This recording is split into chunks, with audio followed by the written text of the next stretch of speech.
I've just gone in with a straight edge to mark it out because I cut a little sample off of it earlier to show you guys what it looked like. I'm just going to cut this off, and then I'm going to measure the width of this window and then add a couple millimeters on just for error, basically, in case I undercut, and then make sure that's a straight line as well. Obviously you've got to measure the height of the window as well, and then yeah, I'll show you guys how to apply it. So I've cut this piece to size. I've left a little bit of extra so that I can trim it exact. I've used a bit of masking tape just to secure it at the top. But be very careful. This is what it'll look like from the outside, by the way. Just a complete mirror. Be very careful not to crease it because these will not come out. So that's got to trim off now. Another great thing about this is it's also a UV protector, so it will cut out all the UV light that enters the room. Basically is really good for conservatories, to stop overheating, and to stop heat loss as well. So yeah, it's another reason why I got them, because the sun hits the house from this side. So obviously first you want to clean the window, so I'm going to use Star Drops white vinegar spray and the Minky green cloth. And all you do is give it a spray, wipe it down, make sure it's absolutely spotless before you try and apply this stuff. So then to apply it, you want to mix some normal tap water with some washing up liquid to make a soapy spray. And then you just want to wet the window. Wet it completely so that it's like this. I wanted to show you a step that many people actually forget to do.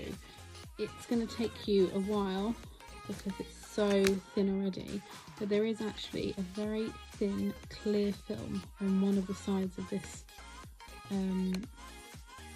window film.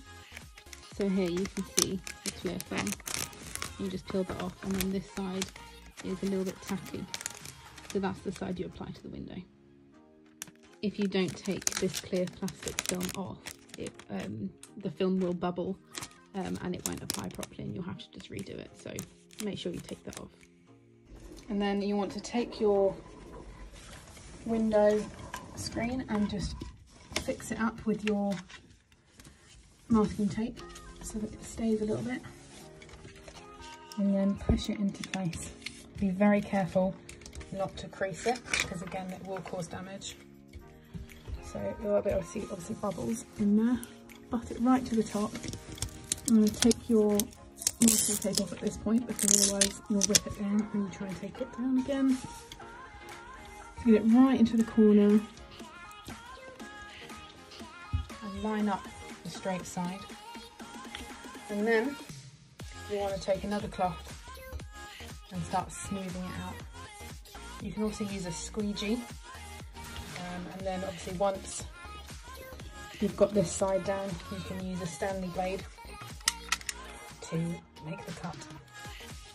So where it's overlapping slightly, where you've cut it a little bit too big, you want to push it back with the blade so that it's going to be against the window, and just push into the window seal and make your cut like so. I'm now just using a squeegee to get out all the air bubbles, like so. Spraying it on both sides of the film as well, and really getting into those sides with the squeegee so that it almost tucks into the seal at the side. And there you go, it's fully applied. The difference you can see is only very minimal, it's only very slightly tinted.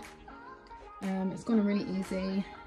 Obviously there's going to be some sort of haziness, well actually the outside hasn't been really dirty, but there's going to be some haziness for a couple of days until it settles, and then it will look completely transparent.